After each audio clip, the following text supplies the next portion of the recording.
నమస్తే. సామాన్యుడి చేతిలో సామాజిక అస్త్రం నెంబర్ 1 న్యూస్‌కి స్వాగతం. నేను రవీంద్ర.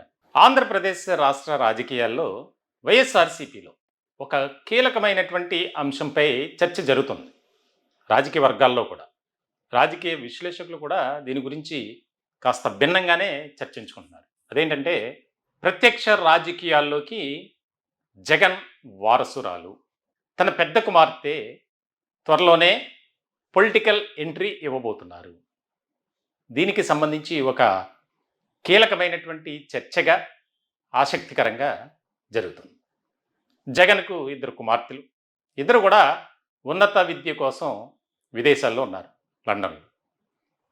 పెద్ద కుమార్తె ఎవరైతే హర్షారెడ్డి ఉన్నారో ఆమె ప్రస్తుతం పోస్ట్ గ్రాడ్యుయేషన్ పూర్తి చేసుకున్న తదుపరి సింగపూర్లో ఒక ప్రముఖ కంపెనీలో మంచి ప్యాకేజ్తో జాబ్ చేస్తున్నారు.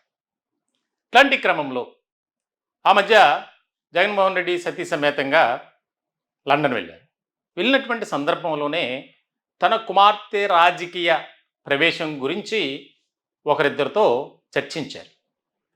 అక్కడి నుంచి వచ్చిన తదుపరి అంటే లండన్ పర్యటన ముగించుకున్న తర్వాత ఫ్యామిలీ మెంబర్స్ అలాగే ఆయనకు చాలా దగ్గరగా ఉండేటువంటి వ్యక్తులతో కూడా చర్చలు జరిపారు.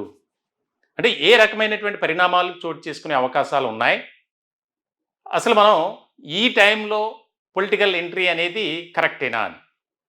ఇప్పుడున్నటువంటి పరిస్థితుల్లో ఖచ్చితంగా తన వారసురాలుగా రాజకీయంగా ప్రవేశించాలి అనే దాని మీద సర్వత్రా ఒక ఆసక్తికరమైనటువంటి చర్చ జరుగుతుంది. ఆశారెడ్డి ఆమె కూడా ఆసక్తిగానే ఉన్నట్లు, దీనికి సంబంధించి త్వరలోనే ఒక కీలకమైనటువంటి పరిణామం చోటు చేసుకోబోతుంది. ముఖ్యంగా ఏదైతే వైఎస్ ఫ్యామిలీలో కడప ప్రాంతంలో రాజకీయాలు కానీ, కడప నియోజకవర్గం అటు అసెంబ్లీ కానీ, పార్లమెంట్ కానీ, పులివెందులకు సంబంధించి కానీ, ఇట్లా ఆ ప్రాంతంలో జగన్మోహన్ రెడ్డి అంటే వైఎస్ కుటుంబ సభ్యులే అక్కడ ప్రాతినిధ్యం వహించినటువంటి పరిస్థితి. అయితే ఈసారి ఆ పరిణామాలు కాస్త మారేటువంటి అవకాశాలు ఉన్నాయి. కడప పార్లమెంటు స్థానం నుంచి జగన్ పెద్ద కుమార్తె పోటీ చేసే అవకాశాలు ఉన్నాయి అనేది కూడా ఇప్పటి నుంచే ఆ ప్రాంతంలో ఆసక్తికరంగా చర్చ జరుగుతుంది. వాస్తవానికి భారతి అంటే జగన్ భార్య భారతి ప్రత్యక్ష రాజకీయాల్లోకి రాబోతున్నారు అని చెప్పి గతంలోనే చర్చ జరిగింది. అయితే దానికి బ్రేక్ వేశారు. ఎక్కడ కూడా భారతి ఆసక్తిగా లేరు. దీనికి సంబంధించి ఆమెకు ఉన్నటువంటి వ్యాపార కార్యకలాపాలు చూసుకునేటువంటి బిజీలోనే ఉన్నారు. కాబట్టి అటు అడుగు ఇటు అడుగు వేయటం కష్టం. కాబట్టి పూర్తి స్థాయిలో ఆమె వ్యాపార రంగంలోనే ఉంటారు, వారికి ఉన్నటువంటి అవన్నీ చూసుకుంటారు అనేది ఇప్పుడున్నటువంటి ప్రధానమైనటువంటి అంశం. ఇట్లాంటి క్రమంలో భవిష్యత్ కాలంలో ఎటువంటి పరిణామాలు చోటు చేసుకునే అవకాశాలు ఉంటాయనేది ఇప్పుడే చెప్పలేం. ఎందుకనంటే ఇప్పుడున్నటువంటి తాజా పరిస్థితుల నేపథ్యంలో వైఎస్ఆర్సీపీ కాస్త కష్టాల్లోనే ఉంది. ఒకప్పుడు పతాక స్థాయిలో ఉన్నటువంటి ఆ పార్టీ గ్రాఫ్ పతన స్థాయికి పడిపోయింది. ఎందుకనంటే 2024 ఎన్నికల తదుపరి రాష్ట్రంలో ముఖ్యంగా వైఎస్ఆర్సీపీలో చోటు చేసుకున్నటువంటి పరిణామాలే దానికి ప్రత్యక్ష ఉదాహరణ. అనేక రకాల కేసులు, అనేక రకాల వివాదాలు 2019 నుంచి 2024 వరకు అధికారంలో ఉన్నటువంటి సమయంలో అంతులేని అవినీతి అక్రమాలకు పాల్పడింది వైఎస్ఆర్సీపీ అని కూటమి నేతలు ఎస్టాబ్లిష్ చేసేటువంటి ప్రయత్నంలో ఇంకా ఉన్నారు. కొన్ని ఆల్రెడీ బయటికి లాగారు.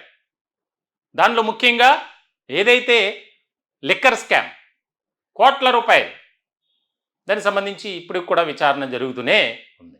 ఇట్లాంటి క్రమంలో ఎలా అయినా సరే రాజకీయంగా నిలదొక్కుకోవాలి, పార్టీని కాస్త బలోపేతం చేయాలి, కుటుంబం నుంచి ఎవరో ఒకరు ఆ బాధ్యత తీసుకోవాలి. గతంలో అంటే 2019 ఎన్నికలకు ముందున్నటువంటి పరిణామాలు వేరు. తన సోదరి షర్మిల అన్నీ కూడా తన బాధ్యత అనుకుని చేశారు. అప్పుడున్నటువంటి పరిస్థితులు వేరు, ఇప్పుడున్నటువంటి పరిస్థితులు వేరు. ఆమె ఒక పార్టీకి అధ్యక్షురాలుగా ఉన్నారు. ఆ పదవి ఎప్పుడు పోతుందో కూడా తెలియనటువంటి పరిస్థితి. అంటే రాజకీయంగా ఆమె ఉనికి అంతంత మాత్రమే. అసలు కాంగ్రెస్ పార్టీ గురించి ఎవరు కూడా మాట్లాడుకోరు. అటువంటి పార్టీకి ఆమె రాష్ట్ర అధ్యక్షురాలుగా ఉన్నారు. ఇలాంటి క్రమంలో ఇద్దరి మధ్య కూడా కాస్త విభేదాలు, వివాదాలు, ఆస్తికి సంబంధించినటువంటి గొడవలు ఇవన్నీ ఎక్కువ తారాస్థాయికి చేరుకున్నటువంటి నేపథ్యంలో కుటుంబం నుంచి సరైనటువంటి సపోర్ట్ లేదు. తల్లి విజయమ్మ కూడా ఏమీ చేయలేనటువంటి నిస్సహాయ స్థితిలోకి వెళ్ళిపోయారు.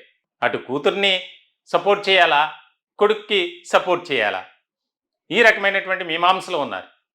ఇట్లాంటి క్రమంలో ఖచ్చితంగా తన కుమార్తెను రాజకీయాల్లోకి తీసుకురావటం ద్వారా తన తండ్రికి ఏ విధమైనటువంటి అభిమానం ఉందో దాన్ని మనం గెయిన్ చేసుకోవాలి కూతురి ద్వారా.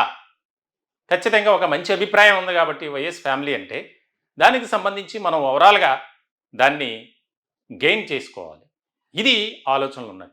ఇప్పటికే వైఎస్ఆర్సీపీకి ఆ పార్టీ పట్ల ఉన్నటువంటి కొంతమంది ఆకర్షితులు అవుతున్నారు. వేరే పార్టీల నుంచి పార్టీలో జాయిన్ అవుతున్నారు. దానికి సంబంధించి మరి ముఖ్యంగా పార్టీకి ఒక రాజకీయ వ్యూహకర్త కూడా పనిచేస్తున్నారు.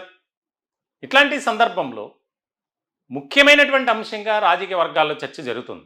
ఇప్పుడు ఉన్నటువంటి పరిస్థితుల నేపథ్యంలో కూటమి అనుసరిస్తున్నటువంటి విధి విధానాలు కానీ చేస్తున్నటువంటి పాలనకు సంబంధించి ఒక కీలకమైనటువంటి అంశంగా మనం తీసుకొని ప్రజలతో మమేకమయ్యి ప్రజలకు వివరించాలి. తద్వారా వైఎస్ఆర్సీపీ పట్ల ఒక రకమైనటువంటి ఆదరణ కలుగుతుంది, లభిస్తుంది అనేది అధినేత జగన్మోహన్ రెడ్డి ఆలోచన. ఇలాంటి క్రమంలోనే దెబ్బ మీద దెబ్బ పడినట్లు ఒక రకమైనటువంటి ఆ పార్టీలో అలజడి, గందరగోళం, అయోమయం, కేసులు, అరెస్టులు, విచారణ, ఈ రకమైనటువంటి పరిస్థితులు ఇప్పుడు కొనసాగుతూనే ఉన్నాయి. అయినప్పటికీ కూడా వెనక్కి తగ్గేదే లేదు అన్నట్లుగానే ఆ పార్టీలో ఉన్నటువంటి ముఖ్యమైనటువంటి నేతలు ముందుకు వెళ్తున్నారు. ఇలాంటి క్రమంలో రాజకీయంగా తమ మనుగడ కొనసాగించేందుకు వైఎస్ఆర్సీపీలో ఉండాలా, ఆల్టర్నేటివ్ అనేది చూసుకోవాలా అనే దాంట్లో కూడా కొంతమంది ఆలోచనలు పడ్డారు. అందుకే ఒక వర్గం అంటే కొంతమంది గతంలో యాక్టివ్గా పనిచేసినప్పుడు, అధికారంలో ఉన్నప్పుడు యాక్టివ్గా పనిచేసినటువంటి నాయకులు ఇప్పుడు సైలెంట్ మోడ్లోకి వెళ్ళిపోయారు. దానికి కారణం ఏంటంటే ఎలాంటి నిర్ణయం తీసుకోలేని పరిస్థితుల్లో నిజం చెప్పాలంటే మరి ఇలాంటి క్రమంలో ఖచ్చితంగా పార్టీని నిలబెట్టుకోవాలి. ఒకవేళ రేపు ఏదైనా ఇబ్బందికరమైనటువంటి పరిస్థితులు వస్తే ఇప్పటికే జగన్పై ఉన్నటువంటి ఆదాయానికి మించిన ఆస్తుల కేసుకు సంబంధించి సుప్రీంకోర్టులో విచారణ జరుగుతుంది. అది ఏ రకమైనటువంటి పరిణామాలు చోటు చేసుకుంటాయో చెప్పలేం. ఎందుకనంటే కేంద్ర దర్యాప్తు సంస్థలైనటువంటి ఎన్ఫోర్స్మెంట్ డైరెక్టరేట్ అలాగే సిబిఐ ఈ రెండు దర్యాప్తు చేస్తున్నాయి. ఆ కేసుల్లో ఆయన మళ్ళీ జైలుకి వెళ్ళే అవకాశాలు కూడా ఉన్నాయి అనేది తెర మీదకి వచ్చింది తాజాగా. మరి ఇలాంటి పరిస్థితుల్లో పార్టీని ప్రొటెక్ట్ చేసుకుంటూ ముందుకు వెళ్ళాలి. దానికి ఖచ్చితంగా ఫ్యామిలీ నుంచి ఒకరు అనేది ఉండాలి. అలా అని చెప్పి ఒకవేళ అటువంటి పరిస్థితులు వస్తే జగన్ కుమార్తె ఇవన్నీ డీల్ చేయగలరా, లీడ్ చేయగలరా అనే అంశంపై కూడా చర్చ జరుగుతుంది. ఇప్పటి నుంచే ఆమెని రాజకీయాల్లోకి తీసుకురావడం ద్వారా మరింతగా ఆమె కొంత ట్రైనప్ అవుతుంది అనేది ఒక ఆలోచన. దీనికి సంబంధించి 2027 మే తర్వాత జగన్ పాదయాత్ర 175 నియోజకవర్గాల్లో మొదటి దశగా ప్రారంభం కాబోతుంది.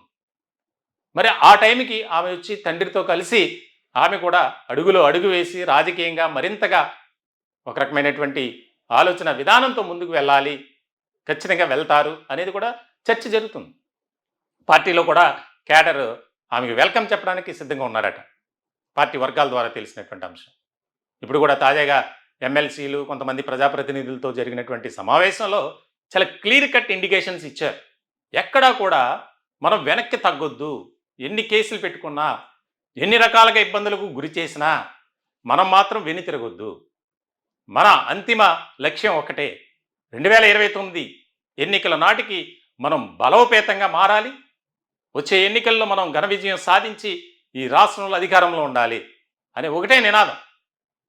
2024 ఎన్నికల్లో వైనాట్ 175 అన్నట్లుగా ఇప్పుడు కూడా అదే రకమైనటువంటి ఆలోచనతో ముందుకు వెళ్తున్నారు. చూడాలి మరి ఇవన్నీ కలిసి వచ్చేటువంటి అంశాలుగా మారతాయా? మరి అసలు తన కుమార్తె రాజకీయాల్లోకి రావడానికి ఆమెకి ఇష్టం ఉండాలి. ఆమె మంచి పొజిషన్లో ఉన్నారు, ఇప్పుడు మంచి జాబ్, మంచి ప్యాకేజ్, మంచి హోదా, మంచి లైఫ్ లీడ్ చేస్తున్నారు. మరి పొలిటికల్గా ఆమె ఇంట్రెస్ట్ చూపించాలి. ఎట్లాంటి పరిణామాలు చోటు చేసుకుంటాయనేది చాలా ఆసక్తికరంగా మారేటువంటి అంశంగా ఉండబోతుంది. ఈ టాపిక్పై మీ విలువైనటువంటి అభిప్రాయాలు కామెంట్ రూపంలో తెలియజేయండి. దయచేసి మా ఛానల్ని సబ్స్క్రైబ్ చేసుకోండి. Thank you.